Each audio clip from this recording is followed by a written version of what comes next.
Bonjour tout le monde. Merci de braver le froid. Juste quelques petits commentaires avant de commencer peut-être. Je tiens à remercier mon patron, le premier ministre, pour sa confiance, surtout pour un poste aussi névralgique en situation minoritaire. Nous avons beaucoup à accomplir et j'ai hâte de travailler avec mes collègues afin d'accomplir un agenda très ambitieux. I want to send a shout out to Karina Gould, with whom I had the pleasure of working for more than 2 years as the WHIP House Leader team. She is an unbelievable colleague, and obviously I join with all of us in wishing her well with her new arrival. Je tiens également, comme député de Gatineau, à souligner ce qui est pour Gatineau une journée assez historique, incroyablement. La circonscription qui se trouve à peu près à 1 kilomètre d'ici, par là, n'a jamais été représentée par un ministre au Parlement du Canada, ce qui est un fait assez incroyable et il s'agit du même coup d'un grand honneur pour moi. Et je suis très, très fier pour mes voisins, mes concitoyens en cette journée, après plus de 150 ans d'histoire qu'ils ont un ministre. Donc, je les remercie de m'avoir élu et réélu 3 fois. Et ça demeure ma plus grande priorité et un grand honneur pour moi de représenter les gens de Gatineau, ville francophone, ville québécoise au Parlement du Canada. So thank you very much. Comment faire avancer votre menu législatif si les conservateurs multiplient des manœuvres d'obstruction comme ce qui s'est passé en décembre où vous avez dû passer la nuit? Nous allons évidemment composer avec les tactiques de l'opposition, comme nous l'avons fait avant Noël. Vous avez vu les députés libéraux se lever debout pendant 30 heures pour défendre notre bilan, nos accomplissements, notre budget et nos réalisations. Et nous comptons être tout aussi solidaires et tout aussi déterminés à l'avenir pour faire avancer les choses que nous revendiquons. Les conservateurs, ce qu'ils offrent, c'est de l'obstruction sans alternative. Et nous allons continuer de faire le contraste entre nos propositions, nos projets de loi et leur manque de solutions et leur manque d'agenda. Avez-vous une stratégie? Bien, il s'agit de la simple mathématique. Lorsque nous sommes minoritaires, nous devrons aller chercher l'appui d'au moins un autre parti dans la Chambre des communes. Nous continuerons de nous ouvrir aux propositions de l'ensemble des partis de l'opposition. Nous continuons de nous ouvrir à leurs suggestions. Je pense que nous avons démontré, tant en comité qu'en Chambre, que nous sommes à l'écoute. On est toujours là pour améliorer nos propositions, mais l'obstruction sans alternative, ce que les conservateurs ont généralement offert, ceux qui ont couvert la Chambre des communes voient ce qui se passe. Il n'y a rien que les conservateurs semblent pouvoir appuyer, même les choses les plus anodines, mais nous tendons la main et je, comme leader, leur tends la main afin de chercher un terrain d'entente sur bon nombre de sujets. What are the priority bills that Parliament are? Well, I want to first point out that we've had quite a remarkable series of significant pieces of legislation that have passed in spite of what can be a testy parliament. We've had, just before Christmas, I talked about the 30-hour vote marathon. We passed landmark gun legislation. We moved ahead with the GST cut on rental units and the major competition reforms with respect to groceries for Canadians. And we remain laser focused on those issues that help assist Canadians with affordability challenges, that help assist Canadians with getting more affordable and more accessible housing. And we'll have a lot more to say about all of that as the session unfolds.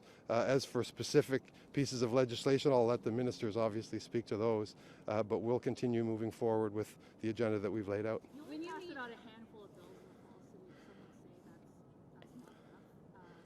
Instead of blaming obstruction on the opposition, what's your strategy and plan to be more efficient and get your agenda passed more than Well, as I said, we are in a minority. We will always work with opposition parties to move forward with our legislation. I actually think we've moved ahead with a number of very, very significant pieces of legislation last year, throughout 2023 and into the fall, including some significant budgetary provisions. So these things will continue to move ahead. We will continue to find, as we must, as is our responsibility, try to find common ground with our friends on the opposition benches, and we continue to stretch out our hand for for any suggestions they might have. What we won't tolerate, though, is opposition without alternative. Opposition without alternative is just obstruction, and obstruction leads to 30-hour vote marathons, and I think Canadians quite rightly throw up their hands at these kinds of tactics that sometimes the opposition throws in our path. We're very determined, and we have a lot of important things to accomplish for Canadians, and we only ask that our friends across the way come to this with the same sense of importance. On council, what are you expecting with your regular talks with the NDP? What are you expecting out of those? Well, we have an agreement with the New Democratic Party, of course, one that I think history will show that we've stuck pretty close to. So we continue to abide by those provisions, including, of course, consulting them on many of the measures that we'll be bringing forward. There's an obvious, much commented upon agenda item that's left, which is pharmacare. I know Minister Holland will have a lot more to say about that as the coming weeks and as the session unfolds. They've set a deadline for those discussions to culminate, and I look forward to hearing the news. How quickly can you get it passed, though, just given that deadline in March? Will passing that bill be considered a priority in the city? The pharmacare legislation, as you know, is a core part of our supply and confidence arrangement with the New Democratic Party, and by the same token, of course, it's a priority piece of legislation. It's also a priority piece of legislation in its own right.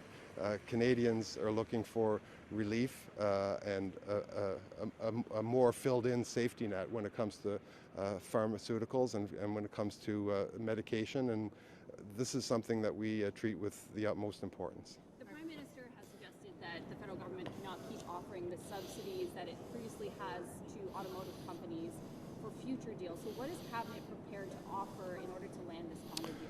I'll let the Minister of Industry and Mr. Champagne comment on that. Can you comment on the Honda deal, the meeting that you're going to have this week? No, I'll let the Minister comment on that. Continuerez-vous d'être whip pendant que vous allez remplacer Non. Mme Gould comme leader?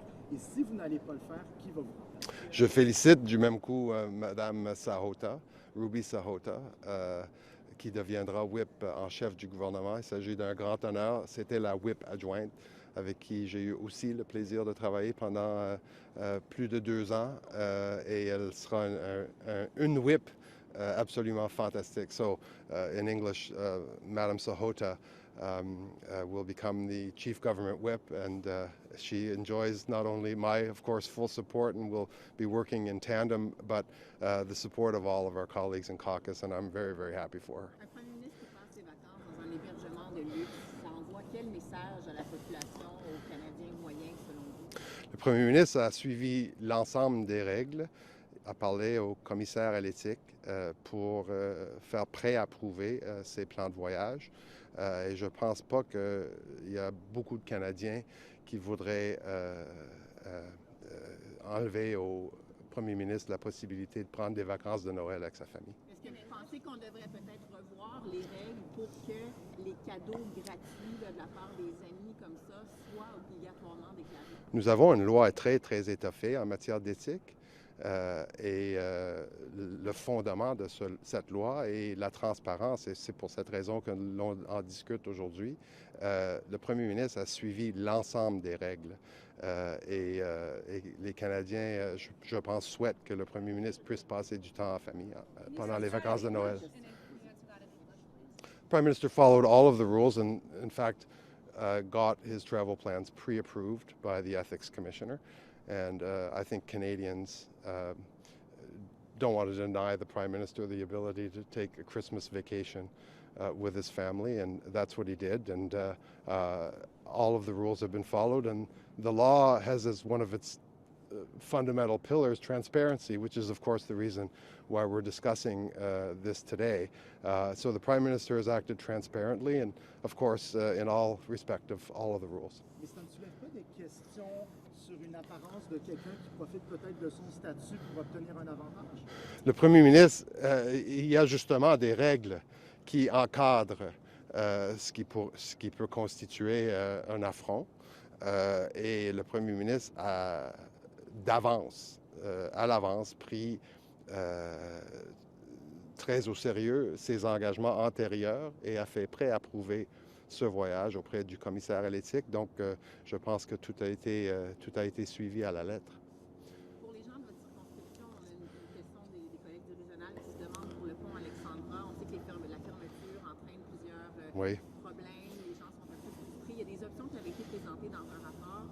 À quel moment on va pouvoir décider quelle option est envisagée? Puis est-ce que déjà, vous avez vous-même un avis sur ce qui pourrait être envisagé là, dans le bateau-taxi ou... Ceux qui m'écoutent de Gatineau vont comprendre avec moi la frustration qu'engendre le transport interprovincial dans cette région. Il s'agit d'un énorme enjeu pour les résidents de Gatineau, pour l'ensemble de la région de la capitale nationale. Et si vous avez suivi mes commentaires antérieurs, c'est un dossier auquel je m'attarde depuis que je suis là.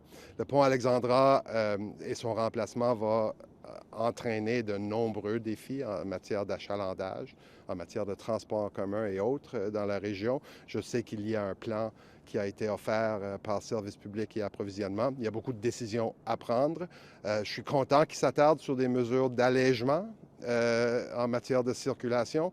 Ça ne suffira pas, à mon avis, et évidemment, le gouvernement a reconnu dans ses budgets antérieurs, dans la lettre de mandat de mon collègue, M. Duclos, la nécessité de passer à la construction d'un nouveau lien, d'un nouveau pont dans la région de la capitale nationale. C'est un enjeu qui est étudié depuis des décennies, voire même 60 ans.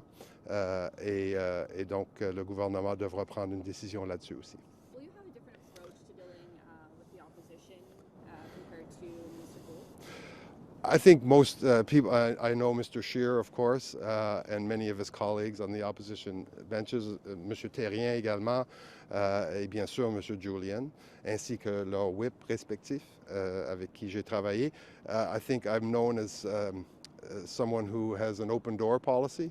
I'll be contacting them all later today to make sure that they are aware of this open door policy. I'm open to anything. I'm easy, and any discussion at any hour of the day is something that I'm pleased to do, and they can be assured of my absolute cooperation and full collaboration as we go through what is obviously going to be a consequential session of Parliament. J'aimerais revenir, si possible, sur le voyage. Vous avez dit que M. Trudeau a quand même fait preuve de transparence. Par contre, juste dans la réponse qu'on nous a donnée de la part du bureau du Premier ministre, d'abord, on nous avait dit que tout allait être payé. Finalement c'est gratuit. Est-ce qu'on peut vraiment dire que c'est transparent à ce moment-là si le message change en cours de route? L'essentiel, ce sont des règles très étoffées, des règles très strictes et des règles avec comme fondament la transparence et des règles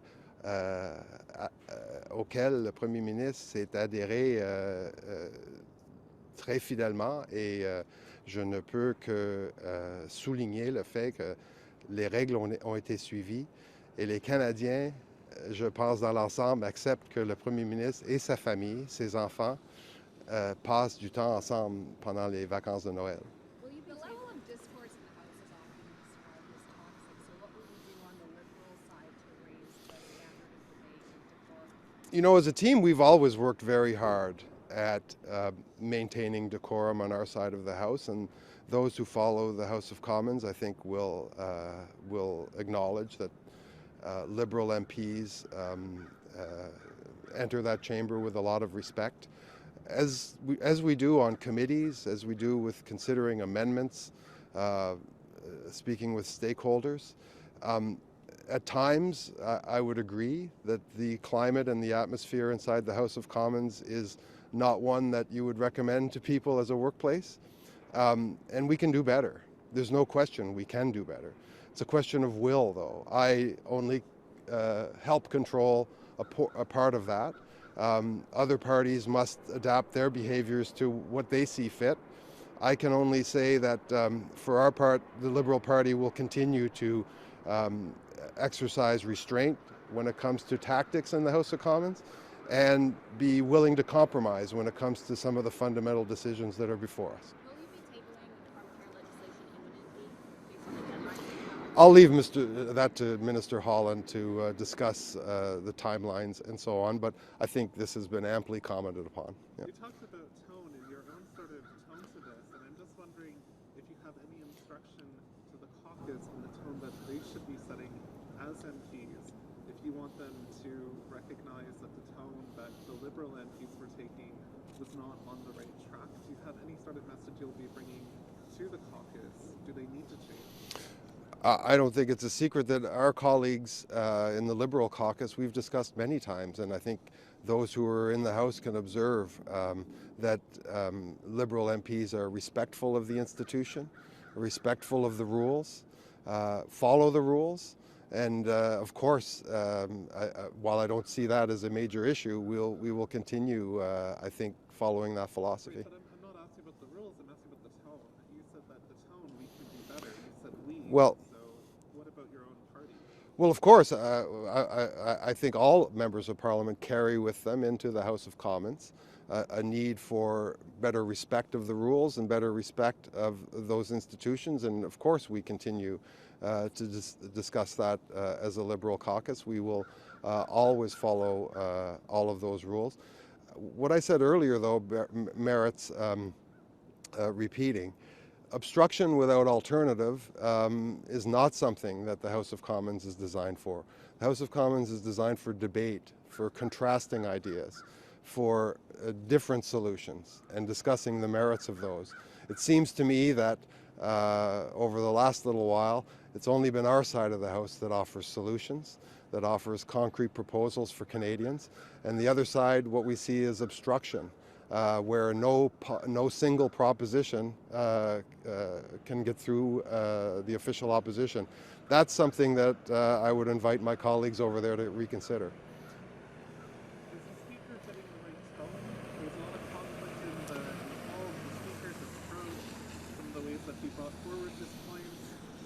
Are we going to hit the reset button in the new year? Does he need to change how he's trying to manage the House? Look, all Liberal members ask is that, look, we have rules. Let's follow the rules. The Speaker will do a very good job, I'm sure, enforcing the rules. We just want the standing orders of the House of Commons, le règlement officiel de la Chambre des communes, que ce soit suivi à la lettre. And no concern that he's going to derail the fall session, the hearings, the questions around Speaker Fergus. Are you concerned that that will derail your legislative agenda? I have a lot of confidence in Speaker Fergus, and he has a great reverence for the House of Commons and Parliament.